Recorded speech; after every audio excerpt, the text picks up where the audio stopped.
This is Frank Consello with the Crested Butte Home Podcast, and my guest this week has an interesting story to tell about all the different positions he's had in his work career. So he began wildland firefighting 20 plus years ago, and that has eventually led to his current position at the Crested Butte Fire Department. And he also used to do a lot of rope rigging. So he would set up the ropes to do things like protect highways from rockfall and do adventure races and set up rappels and things like that for corporate retreats. So interesting stuff there. And he's also in charge of the Crested Butte Search and Rescue team. So we talk a lot about search and rescue and what that is. And great conversation. So welcome Randy Felix to the Crested Butte Home Podcast, and let's get on to that interview.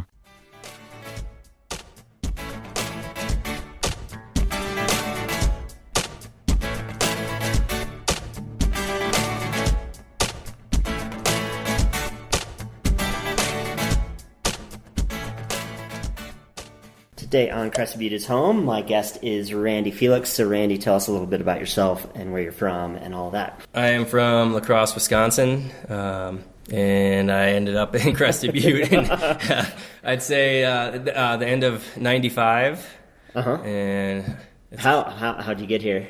Well, it's a story, I guess. So stories are good. I started going to the University of Minnesota in '92, and then summer of '93, I believe, my sophomore year, I came out to Winter Park. My best friend's older brother was a lift mechanic at Winter Park, and we came out for the summer. And he had the classic Volkswagen bus with a big Steeler face on the front, and a normal bus story broke down in Nebraska for a couple days, and we eventually made it to Winter Park. And no car, we didn't have a car, so we hitchhiked everywhere. Hitchhiked to Boulder, hitchhiked to work, but kind of got a taste of Colorado. Ended up going back to school at the University of Minnesota for my sophomore year in '93, and then I decided I needed to move out west, and I was looking at Oregon. So I moved to Oregon summer, I believe, of '94 to establish some residency. Got into wildland firefighting out there, and ended up kind of not liking the winter. So I went back to Winter Park for the winter of '94. I started taking some time off of college, and then I was going flip-flopping between kind of Colorado and Oregon for a few years.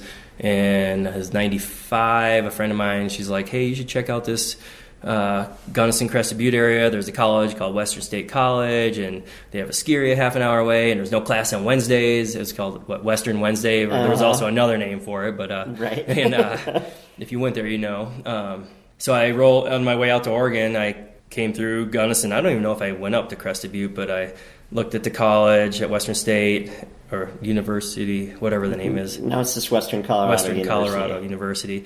And checked it out, and I was like, this place is awesome, and rolled out to Oregon for another wildland fire season, and ended up coming to Crested Butte the December of '95, I would say, and then enrolled in Western and kind of graduated in 2000. So I should have been a doctor instead. I got a rec degree. Yeah, but I had an awesome internship that kind of helped shape the direction of me being in Crested Butte, I guess. And gotcha. So when you were in Oregon, were you going to school, or you were just firefighting? Doing wildland firefighting and kind of hanging out. And how'd you get started in wildland firefighting? I moved out there with a few buddies, and we were having a hard time finding jobs. And I was downtown one day, and I saw a sign on a street post that said "Fight Wildland Fires." And called the number. Next thing you know, we were in class. Shortly after that, I'm rolling up to Washington to Lake Chelan, and then I think I was 18 years old, and on that assignment we got flown into Spike Camp on a Chinook helicopter for a few days, and I was like, this is the greatest thing ever. Oh yeah. And that's kind of what started it. And then a buddy of mine got hurt in an avalanche on Berthoud Pass, and we were out there skiing. This is that same year? What year is this? This would have been '93. Okay. I believe. After I was out for the summer and I went back to college, he stayed out and a couple buddies stayed out in Winter Park, and they were backcountry skiing on Berthoud Pass, and the classic, hey, let's move out from the Midwest. We don't have much idea of what's going on. And, they got caught in an avalanche, and my buddy had an open tib fib fracture and sat in the snow and had to have search and rescue come get him, and got a flight out of it. And after that, we started to say, hey, maybe we need to get some, my buddy's like, we need to get some training, Yeah.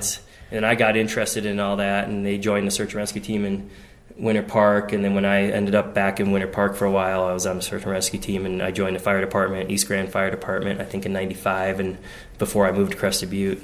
Oh, wow. So okay. That's kind of what got me. So you've had all this stuff before you even were finished with Western. You were doing some of the same things you do now. Yep. And then that kind of got me into it, and got my EMT when I moved out here in 1996, and then joined Western State Mountain Rescue Team, and was a part of that team for many years, and was a team leader. And then I was also doing Crested Butte Search and Rescue, so I was kind of doing both teams for a while. And then I was joining Crested Butte Fire Department and was a volunteer. I mean, I've done 18 years as a volunteer until I finally went full-time paid this last January with Crested Butte Fire. Crested Butte, yeah. Okay, you're ruining my whole timeline here, so we're gonna backtrack. Do we need backtracking? Right. So, all right, so let's go back to. Well, I wanted to talk about climbing a little bit. So, when did you get into climbing? Like some of those first trips to Colorado, I assume. No, I actually started climbing in Wisconsin, in La Crosse, where I grew up in 1991, probably. I was doing a hike on Granddad's Bluff with my dad, and ran into some friends from high school, and they were rappelling or something, and it just looked super awesome. And then it's that classic learn by trial and error kind of thing. Luckily, we didn't have much error. But our friend's older brother kind of showed us a few things, and we, these friends and myself, we just started climbing. There was actually a couple cool climbing spots in Wisconsin right by where my house was, and started rock climbing, top roping. And then when I was at the University of Minnesota, kind of joined the gym, got into climbing more, and then eventually started making my way out west where the climbing was. And then you started to climb bigger things, and another job I know you've had was to do rigging. So what is rigging, and when did you get into that? I started rigging probably in late 90s, I guess. I'd just been climbing a lot. It was like my thing, so I was climbing every chance I could get, and did a trip to Peru, and just trying to get into all aspects of climbing, from rock climbing to aid climbing to mountaineering, ice climbing, all that stuff. And I don't think I ever got really good at any of it, but I became competent, And then I started rigging with a company called Rock and Company, doing some industrial rock scaling and drilling and blasting. They needed some climbers down on the Crystal Dam in the Black Canyon, and some other folks who lived up in Crested Butte were working for this company also. They had just gotten fired, I guess, and so a friend of mine kind of told me about it and got hired, and I worked for this company for many years, traveling all over the country, and they would kind of just call me up periodically and say, hey, Randy, we need you in South Carolina in 3 days. Can you be there? Oh, and by the way, can you get a climber buddy or two to come? And sure. So we did a lot of the hanging of the chain link fence on the side of highways, some bigger jobs. We were in Washington by Mount St. Helens. I actually recruited Jay Posner and Billy Rankin for that job for a couple months, and it was in a roadless area, so we flew in and out by helicopter every day. Oh, cool. To do the rigging. Got to fly the helicopter once, which was interesting. Pilot comes in the morning, he's like, hey fellas, I looked at the rule book, it says this is highly illegal, so don't tell anyone. And we're like, okay, copy that. And so kind of all over the place, but yeah, it really started rigging with the industrial side of things, and just kind of going all over the country doing that. And we did high angle, like I said, drilling and blasting, you name it. And then I did my internship. That was also my last season in wildland firefighting with the Forest Service, and then I also did my internship in Big Bear Lake, California, and I met this guy who owned a company called California Sports Marketing, and he put on adventure races, and they were kind of one-day races. He had a race series called the Cal Eco Series, and then he had a 2-day final race. But I started doing the ropes rigging for him, basically rigging high lines as a component of the race, and got another buddy involved in it. And then he developed the Primal Quest Adventure Race, which was it took off where Eco Challenge kind of ended and Primal Quest started, and it was a 10-day, 500-mile expedition adventure race. Had a $100,000 cash prize. It was like the biggest cash prize of any adventure race ever, and it was a 4-person co-ed team. Actually, we had Team Crested Butte. I was going to say, there was Sully and Wickenhauser, Sarah Fold, and John Brown. Okay. Yep. That was really cool. There was a few years of that. The first year was in Telluride. We had like a 300 or 350 foot rappel off of Bridal Veil Falls, which is super cool. We got to camp out at the top. Like through the falls themselves? Right too? on the side. Okay. So it was very picturesque, and it was Get awesome. the shot, yeah. So congruently, while the Primal Quest was going on in the fall, Dan Barger, the owner of California Sports Marketing, said, hey, I'm developing this corporate team building event with Seagate. They manufactured computer hard drives at the time, and that they had like 40,000 employees worldwide, and the COO was an adventure racer. And he partnered with Dan Barger to develop this corporate team building event based around the aspects of adventure racing, hiking, navigation, and climbing, rappelling, a mountain biking, and a water component. And they would bring 200 people from all over the world, and they would be in a group of 50, and they would do. So we get a group of 50 every day for 4 days, and we do rappelling or something with them. And were you just doing the rigging aspects, or were you like leading teams too? We would do the rigging. Well, we would facilitate when they came through. The 50 people came through, and then they were further broken down into a team of 4. Then they would do an actual 10-hour adventure race afterward. After they kind of went through all the instruction, and then they were doing traditional corporate team building events like speakers and that kind of thing. But it was awesome. So the first year that was in Hawaii. So it was 2 weeks of work, and then we could stay there as long as we wanted. So I spent 2 months and like a month on Maui and a month on Oahu. Nice. And the next year we did Primal Quest in the summer, which the second year was Tahoe. And the ropes rigging was amazing. We had it was Calaveras Dome. It's a 1,200-foot dome, and we had 12 ropes coming down with intermediate belay stations. So people basically ascended with Jumars or ascenders up the fixed lines, got to the top, 1,200-foot dome, and then they went across it's called Hammer Dome, and we had like a 450-foot rappel rigged, of which like 300 feet was free hanging. Nice. It was awesome. So the ropes rigging was awesome. And then we went back to the corporate team building event, and it was in New Zealand. And then we stayed in New Zealand for like 3 months, and then we had Primal Quest again, was in Washington, in the Cascades outside of Darrington, Washington, which is super awesome. And then Eco Seagate corporate team building event was in Australia. Spent another few months there in the winter. And then we had Moab Primal Quest Adventure Race, which was super cool. The rigging for that was phenomenal. Jay Smith was the head rigger. He's just an amazing climber, mountaineer. Put up probably over 1,000 first ascents from Alaska to Himalaya and the desert, everywhere. But he was the head rigger, and it was amazing. It was 5 or 6 different ropes components throughout the race.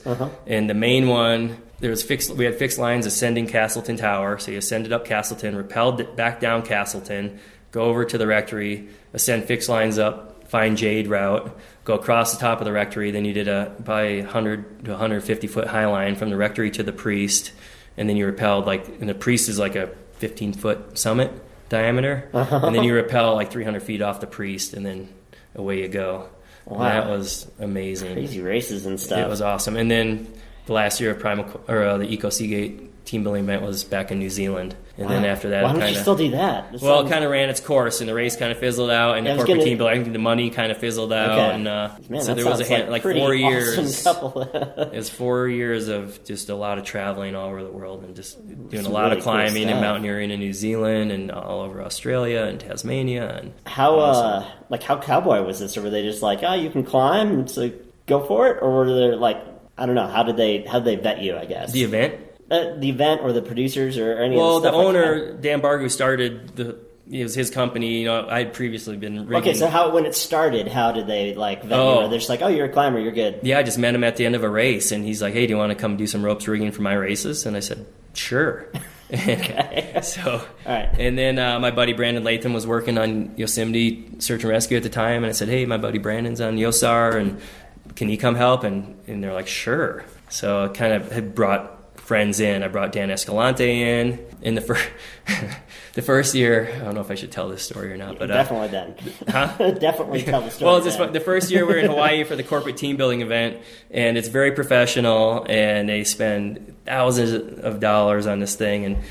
And Dan walks out the first morning. He had cut the sleeves off of his uniform shirt. We're looking at him and like, dude, you cut the sleeves off your shirt. It's like, yeah, so and we're just like, yeah, that's not going to work. But it was pretty funny if you know Dan, especially. It's fitting. Yeah. But, nice. So it was a handful of years where I really got to use my ropes rigging and just do some really cool rigging. Like the Primal Quest Adventure Race, some of the ropes rigging that we were doing was like pretty cutting edge.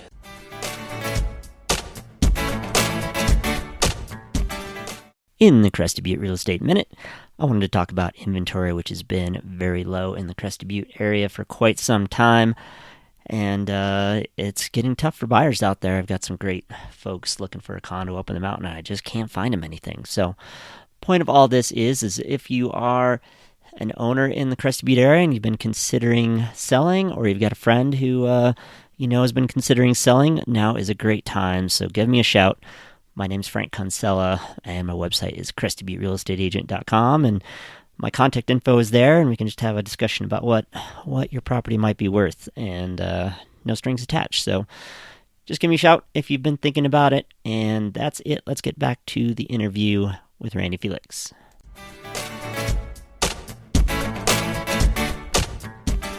Back to firefighting then, from the rope rigging. So you got started in Oregon because you saw something on a post and you started doing wildfire. So how did that evolve into, volunteering with Crested Butte and other firefighting efforts? Yeah, like I said, I got my EMT in 1996 in Gunnison. I was kind of just doing some of that other stuff, and I think in 97 I was on Crested Butte ambulance service for about a year, and then I kind of started doing some other work where I was not involved. And then in 2000, I believe, I rejoined Crested Butte Fire Protection District as on the fire department side of things. Mm-hmm. And I was a volunteer firefighter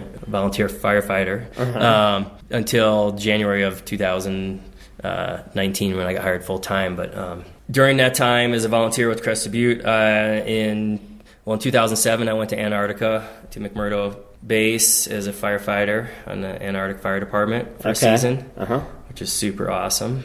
Did you have to have any fires, or did you just get to hang out? There's a lot of medical calls, fire alarms. One truck burned up on the ice, but nothing. I mean, it's like a town there. I mean, there's a power plant and buildings. How many people live there? In a high season? 1,000 almost. Yeah, that's what I thought. Yeah. So it's almost as big as Crested Butte. Almost as big as Crested Butte, yep. So then in 2009, I got hired on the Breckenridge Fire Department, Red, White, and Blue Fire Protection District in Breckenridge, Colorado. And I was living here, and I was commuting to Breckenridge for work. Because your shifts what are the shifts? 2 days on and 4 days off. So 48 hours on, 96 off. And I know there's 48, like sometimes you can sleep unless there's a call and stuff like that, right? Yeah, you live at the firehouse. We had 4 stations in Breckenridge. Okay. The downtown station was by far the busiest. You're basically guaranteed to be up at night. Okay. If I would have moved to Breckenridge first, I would have been like, this place is awesome. Since I moved to Crested Butte first, Crested Butte is, I think, in my opinion, and probably some other people, way better than Breckenridge. Yeah. So I knew I didn't want to move to Breckenridge. And so you dealt with the commute. And I did the commute for, I think I was 20 days shy of 10 years of commuting. But you were able to finish that because you're here at Crested Butte. Yep. So I was doing the Breckenridge Fire Department, was my career fire department, doing fire and EMS in Breckenridge, and then I was also a volunteer with Crested Butte Fire Department. I was a lieutenant, and then I got promoted to captain, and then January 2019. We've been going through some changes here in Crested Butte, and we kind of have a new administration, chief, and a position that we call a district manager, which is kind of a finance and human resources and everything else administrative kind of rolled into one, and new administration there, and they're a little bit more progressive, I think, and we started hiring some full-time paid staff. Yeah. And they kind of realized to keep good people, we need to get competitive with the wages. We're never going to be the highest paid department in the state, but we at least need to be competitive, which a lot of departments are realizing that. So essentially they started hiring some folks, and they created these 3 shifts, and then they transitioned into a 48-96 shift like Breckenridge has, or a lot of fire departments have. And they hired 3 captains to run each of the 3 shifts. And we have 4 paid staff 24/7.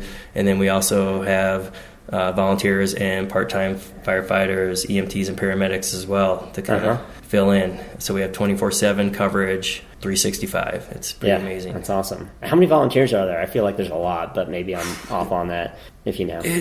I'd say 30 to 40 right now at any given time on our roster. I mean, over the last few years, it's been harder and harder to keep volunteers, and we're actually pretty flush right now with our volunteers, which is amazing. I think it shows that we're just doing an awesome job, and people are wanting to volunteer and kind of be a part of our organization. So I guess out of curiosity, how does Crested Butte compare to Breckenridge, like in call volume and well, obviously there's 4 stations there. There aren't that many here. Well, we do have 4 stations. Well, I guess I forget about the Buckhorn Ranch one. Yep. So, how does it compare? It's very similar. I mean, it's basically the same demographic. There's a lot of altitude calls, probably. Yeah, a lot of medical. I mean, people come from tourists and they bring their medical problems with them. Sure. Cardiac and just being out of shape and coming to altitude. And, we're pretty fortunate that we don't have any nursing homes up here. We don't have much industrial, like rail yards. So the calls between Breck and Crested Butte are pretty similar. Just the call volume is more in Breckenridge. But we don't just sit around when there's no calls. I mean, like I said, we have in Breckenridge, all 4 stations were staffed, and there's a crew at every station 24/7. So they took care of that station and all the apparatus that were at that station. Here in Crested Butte, we basically staffed the downtown station, and then we have the 3 other stations as well. So we have to take care of all those stations, and we have a lot of apparatus, and there's just a lot of work to do. Equipment maintenance and things like that. Yep. And running calls in between. And then I also read that you went to Honduras to work with those firefighters. So I guess maybe talk about what their scene is there. I did. I've been to Honduras 3 times now through an organization called Summit in Honduras, which one of our chiefs in Breckenridge knew the director of that organization. Maggie Doucette was a director, and she's been going to Honduras for just many years, and she goes like 6 or 7 times a year, and she does build schools and clinics and water projects, and you name it, she does it down there and help build a clinic. She got to talking with our chief, one of our battalion chiefs, and thought it'd be a good partnership with the fire department in Breckenridge and Summit in Honduras to go down and kind of do some stuff with the fire department. We partnered up with the fire department in the city of Santa Barbara, which I think it has about 40,000, the population of about 40,000 in one fire station. And they're very professional, but they do not have much to work with. Apparatus and equipment. So we went down there. We lived with the firefighters for 3 days at the station. They're like, hey, we get up at 5 o'clock in the morning every morning, and we run 2 miles every morning, and we're just like, whoa, we're union here, what, no lazy boy chairs? No, it was awesome. So we get up, we'd run with them, and just become part of their department, and did a bunch of training with them and brought down equipment. We donated an ambulance down there too with them. Oh, nice. They're awesome, just very professional, super dedicated. One of the paramedics was... he uses money from his own salary to buy medical supplies to help supplement his kit. And they do a great job with what they have. And we just did a lot of training with them. I've been down there on a medical mission as well to some remote clinics up in the mountains that we do medical checks on folks. And they're lined up, at sunrise, they're out there lined up all the way around the corner waiting for us to get there. And your medical training still remains at EMT or EMT, IV, and then that trip there's a couple doctors and nurses and paramedics. There's kind of everybody, so we kind of all fill in and do stuff. The fire department trip, like I said, we've been down there twice with doing fire department stuff, and it's just been awesome. I still keep in contact with a lot of the guys down there, and they just kind of took us in. Like I said, Crested Butte donated a bunch of stuff, equipment and turnout gear, because they are just the stuff they're using, and we were just amazed that they're using it. Just some hoses with duct tape on them or something. Oh yeah, boots with holes in it. They're sharing equipment, and it's just outdated, or they have rigged stuff to make it to fit where it shouldn't. And, and it just amazes me how fortunate we are here, where you can pick up the phone, call 911, and in probably 2 or 3 minutes you're going to have advanced life support paramedics showing up at your door, firefighters who are super highly trained in minutes. There it's like, hey, let's throw you in the back of a pickup truck and drive you an hour to a clinic. Which is a clinic, not a level 1 trauma center or anything like that either. Summit in Honduras are a great organization. It's not really religious based, which is good for me. And we're down there just doing good work and training the firefighters. And it's just a really very rewarding, and then it was awesome just traveling through Central America too. It's cool. Yeah, you spend some time. A little bit of time. Before or after and do your own thing. Yeah. Cool. Very cool. Well, let's change subjects one last time. And you mentioned search and rescue earlier, and that you got involved with the Western State that time Western State Search and Rescue, and then here in Crested Butte, and I think you're running Crested Butte Search and Rescue. Is that right? I'm the president. Okay. Current president. So tell us, I guess, what Crested Butte Search and Rescue is and what your role is in. Crested Butte Search and Rescue, or Crested Butte Mountain Rescue, is a all volunteer organization, nonprofit. And we are under the umbrella of the Gunnison County Sheriff's Office. They provide our insurance coverage. So we are just community members who want to kind of give back. And people have all different skill levels and levels of medical training. And we encourage anyone to come out and volunteer for us. And basically we respond to any backcountry emergency any time of year, any time or day or night. What defines backcountry? Here, pretty much at a trailhead. Okay, I would say anything from a trailhead and back. Yep. Or where an ambulance can't stop. Exactly. Easily. Okay. So, like, when someone has a problem and they call, do they get charged for that? Because that comes up all the time, and I know the answer, but yeah, that's a good question.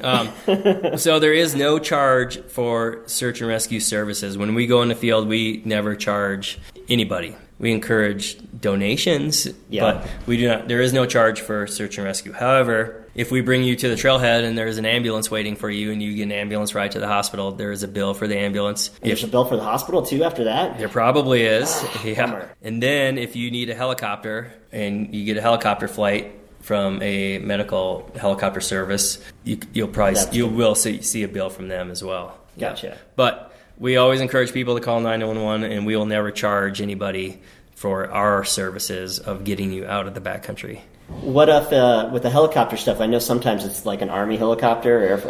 Do they charge, or is that... They do not. Okay. No, Gotcha. They are, I think, they're basically mandated by Congress, I believe, just to assist. Well, it's probably they just chalk it up as a good training exercise. They love the training. Yeah. Yep. And there's high altitude hats. It keeps changing names. It was a high altitude training center out of Eagle. Now you might have to fact check me on this, but it might be the high altitude Army training center. I think they might be out of Buckley. I'm not sure, but basically they have helicopter hoist capability, which we use them quite a bit on some of the 14ers. There's one other company, Mesa Verde Helitac, based out of Durango. We're starting to use them in the Black Canyon. They can short haul, which is they have a 150-foot or a 250-foot rope. They can also combine it, but then they can fly beneath the helicopter, a rescuer at the end of the rope, and they can drop that person off, and then they can package. We can have the patient package, and then they can clip the litter and pluck them off and fly them out. Yeah. So we're looking at a relationship with those guys coming up here. Yeah, gotcha. So the funding for, just to go back though to you, and you mentioned, so there are Corsair cards and like your hunting license and fishing licenses. So how there's a little portion that goes to search and rescue. Am I correct in that? Yeah, I mean, the funding for our team and our operations comes from donations. And we have kind of a direct mailer that we send out once a year. And then we also put on the Banff Mountain Film Festival in March every year. That's a fundraiser for us. But all of our funding comes from donations, essentially. A little bit from Gunnison County, not much. And then grants. I write quite a few grants for equipment and training. And but the Corsair card, basically, there is some confusion, I guess, sometimes around that. Hey, I'm paying this... I'm buying this card, I have my hunting and fishing license. That's some kind of insurance for a rescue, where basically 25 cents of that goes into a fund, and that fund is for search and rescue teams to get reimbursed for expenses that they may incur on a search or a rescue, on a mission. So if we break equipment or use something or lose it, we can apply to get money through this fund. There's not any kind of insurance for you. So we will not charge for search and rescue, but you could get an ambulance bill and you could get a helicopter bill. But makes sense. It's all something we don't want people to not call 911 because they think they're going to get some kind of a bill from the ambulance. I mean, it's better to have your life saved and worry about that later. Yeah, for sure. Don't let that be a factor. For sure. What's a typical call around here? Like I know up in Aspen, it's probably a bunch of calls on those 14ers, but here is it mostly people that are lost, or are they like sprained an ankle, or are they like... I mean, we see it all. We just had a Jeep stuck on American Flag Mountain. And with someone who had asthma and didn't want to hike out, so we had to go get that person at like 1:30 in the morning. We have lost people. We have injured people from mountain bikes or like UTV or snowmobile accidents, climbing accidents. You know, some of the Snowmass Peak and a portion of the Maroon Bells are in Gunnison County, so some of those Castle calls too, right? Or do you not get many calls from the south side of We Castle? typically don't get any calls. And then from south side of Castle. And most of the time, Aspen handles the Maroon Bells because the access is easier for them. Yeah. We had a call on the west face of Snowmass a couple years ago where we actually climbed a new pitch to reach these guys who were cliffed out on the west face, and then had to lower them off and get them out of there. Mm-hmm. So we kind of see it all. Yeah. We also have, we're very fortunate that we have a high level of medical training for our team. We have paramedics, we have flight paramedics on our team, we have a PA.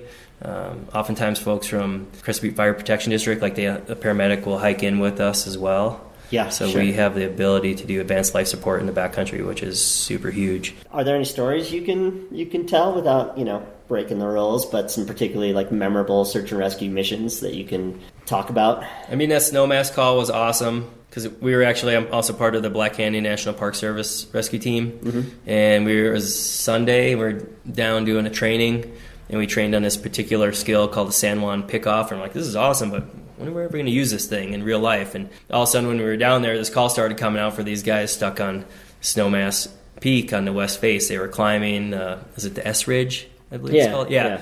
And a storm came in, and they tried to get off the ridge, and they came down the west face, and there's all those gullies, and they all end in like 200-foot cliffs. We've done a couple body recoveries at the bottom of those cliffs. So these guys are trying to get down, and they realize, we're on a 200-foot cliff. We're stuck. They tried climbing back up. It was raining on them.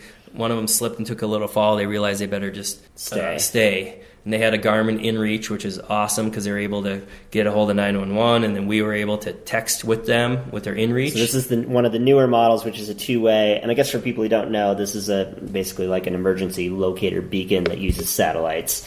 And another brand is Spot, just for anyone who didn't know that.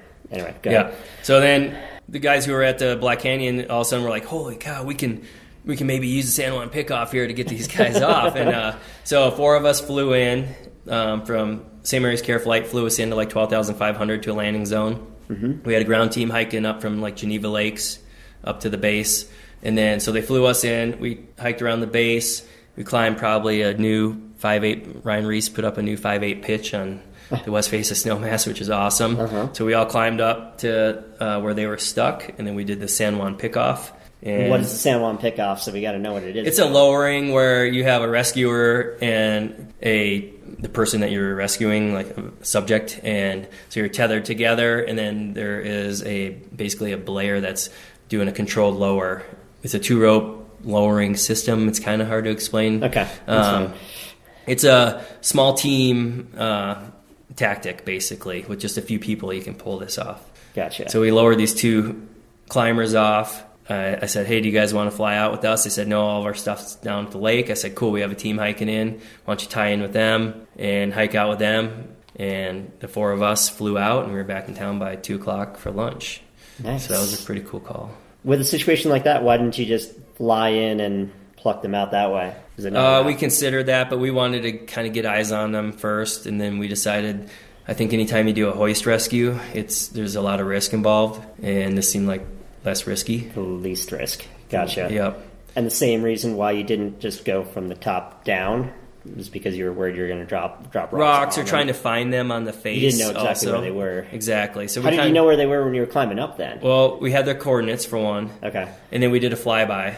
Okay. And we saw them. So then we knew. And then we felt it safer to climb to them. We had a couple of the guys on the team were Black Canyon climbing rangers, National Park climbing rangers, so we had a very competent team. And we felt that was quite a bit safer than trying to do a hoist rescue. Fair enough. Yep. How about another story? One more. We used to have a handful of people getting lost at Lost Lake. I always thought that was kind of funny. And the name holds true. So I've gotten, not lost, but snowmobiling in that area, it's easy to get kind of wait, which ridge is this? Where are we again? And we had a lady, there was a family, and they were hiking, and then they said, oh, we're going the wrong way. And they're on the trail, and they turned around, and then the mom got in the rear of the group, and somehow she kind of fell behind a little bit, and the family didn't notice. And they just kept going, and the mom all of a sudden decided she was lost, so instead of staying on the trail going the direction she was going, decided that it was a better idea to go cross country. And she just took off in some random direction. And then she said she was following the sun, so she was like wandering all over the place. And that was interesting because the husband didn't seem too concerned. And we were like, is he telling the truth here? And he could have really cared less that his wife was missing, it seemed like. Because people deal with different things in different ways. Exactly. So we eventually found her. When we reunited with the family again, it was the husband's like, all right, well, thanks, and all right, hurry up, pack stuff up, kids, let's go, and it just like, we're like, wow, all right. I mean, those are good outcomes. Yeah. And we definitely see a lot of the not good outcomes. I mean, those are memorable as well, unfortunately. Right. Those are kind of the ones that stick with you a lot, but. So, I mean, you see, I think I've been doing this now.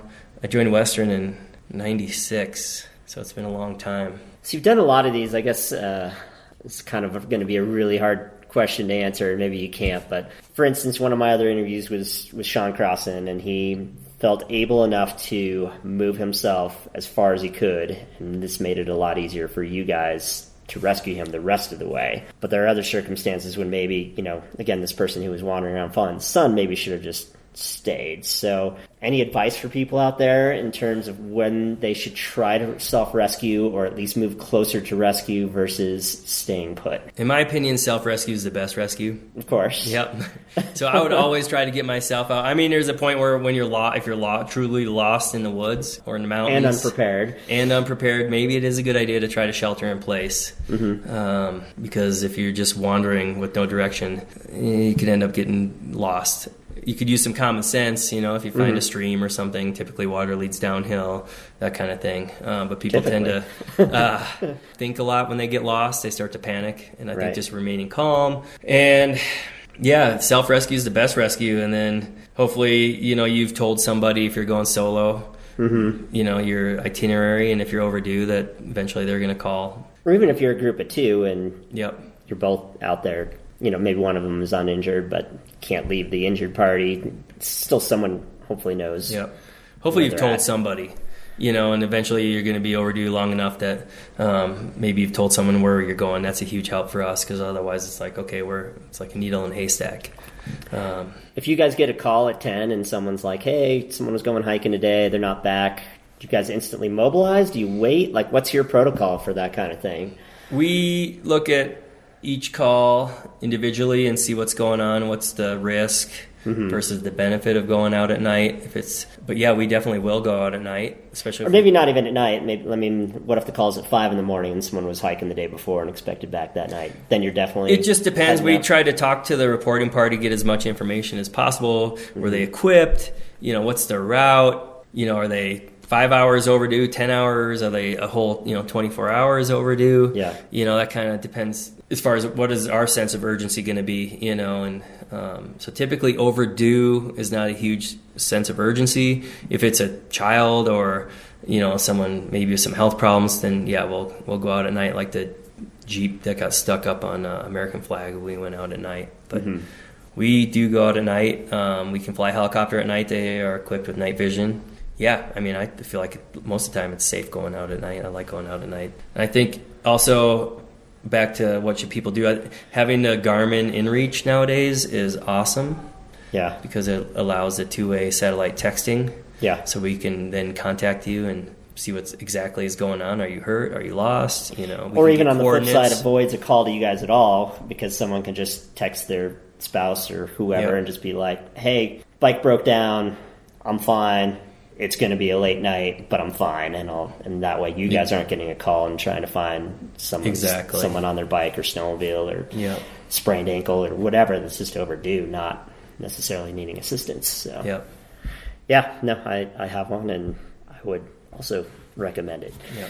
And I think they're better than the old spot devices, which are great too, but when you hit SOS on the spot, basically it just sends coordinates. We have no idea, are you lost or injured or just overdue or you accidentally hit it. Right. So then we typically we will respond to that, and they just had a call in the bottom of the Black Canyon where they ended up flying down into the Black Canyon, and it was a SOS from a spot, and the guy's like, "We're fine, we just turned it on." So oh geez, yeah, he thought he was doing a tracking system or something, and so they chalked it up to a training and flew out. Well, and I think there is a new spot with two-way abilities. There is, yeah. I think pretty much all of them now are starting to go that route, which is awesome. I mean, just the technology is awesome. Well, one last thing with search and rescue, because we're talking about communication, and so common channel here. I guess give your spiel for that real quick if you want to. Sure. So a buddy of mine, Matt Steen, kind of helped with a few other folks. They kind of developed this common use backcountry radio channel, utilizing like the BCA Link radios or the Motorola, just the FRS, just whatever radios, from Walmart even. Yeah. So they were using it in Bear Creek because have you ever skied there? Yeah, which is a backcountry area right outside of Telluride. It's super popular. So super popular. It's backcountry area. It's huge, and they've had some accidents there with people dropping in on other people and starting avalanches. So this was a way to.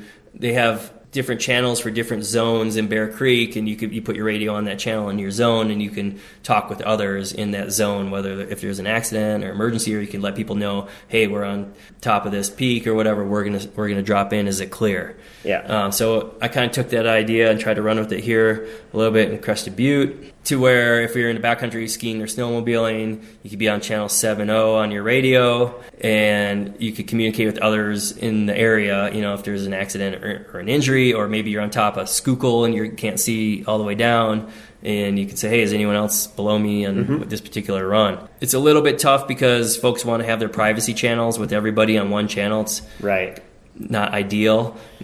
Some of the newer radios, like the Baofeng that you can get for like $30 on Amazon, they have, and hopefully the BCA they'll be coming out with some new technology where the Baofeng has it where you can scan and you could be on a privacy channel, and then you can also scan another channel.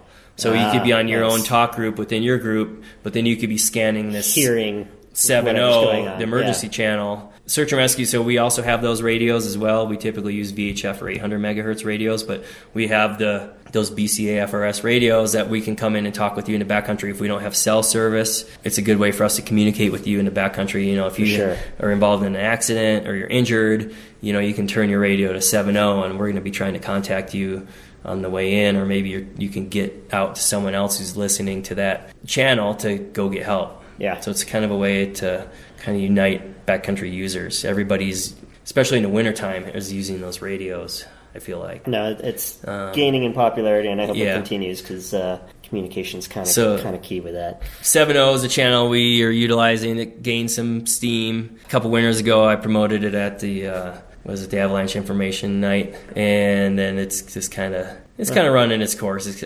It's out there. Channel 7 will just keep. It'll probably gain more popularity just as it gets more established, hopefully.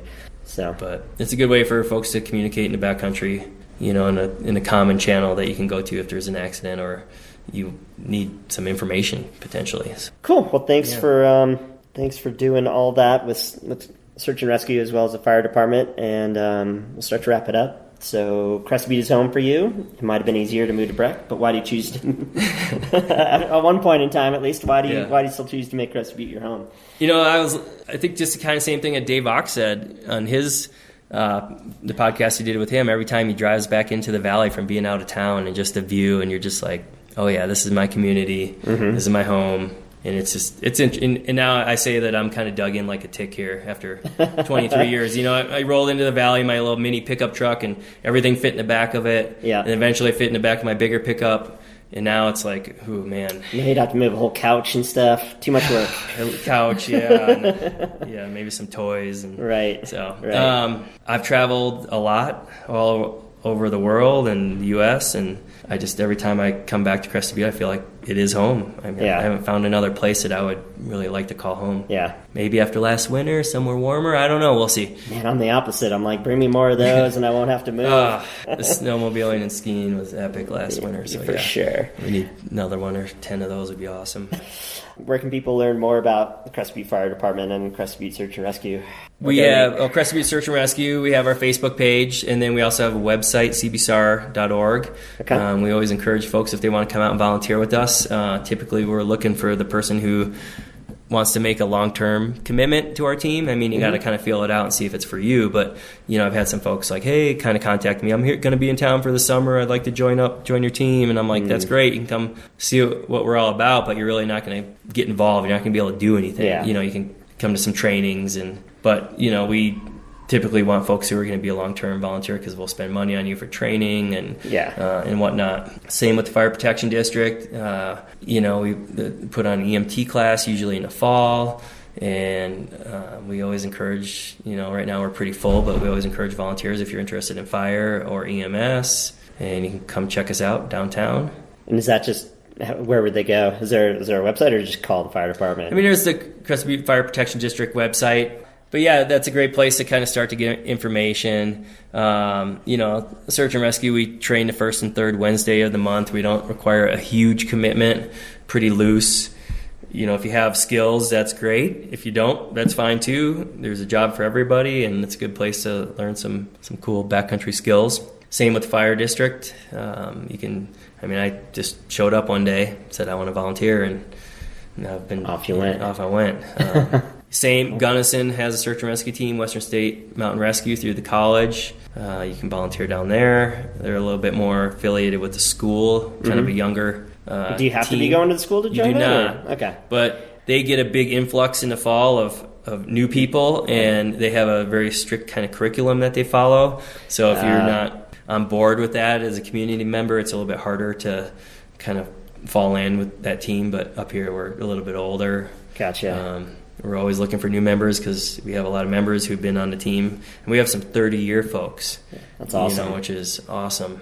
Where's the dividing line between you and the Western team? The dividing line is kind of Jack's Cabin, I'd say, is kind of our boundary, but we are all part of Gunnison County, so sure. They could come up here or we could go down there. We typically call them for mutual aid and vice versa. Sure. And then there's also West Elk Search and Rescue over based in Paonia, which is also in Gunnison County.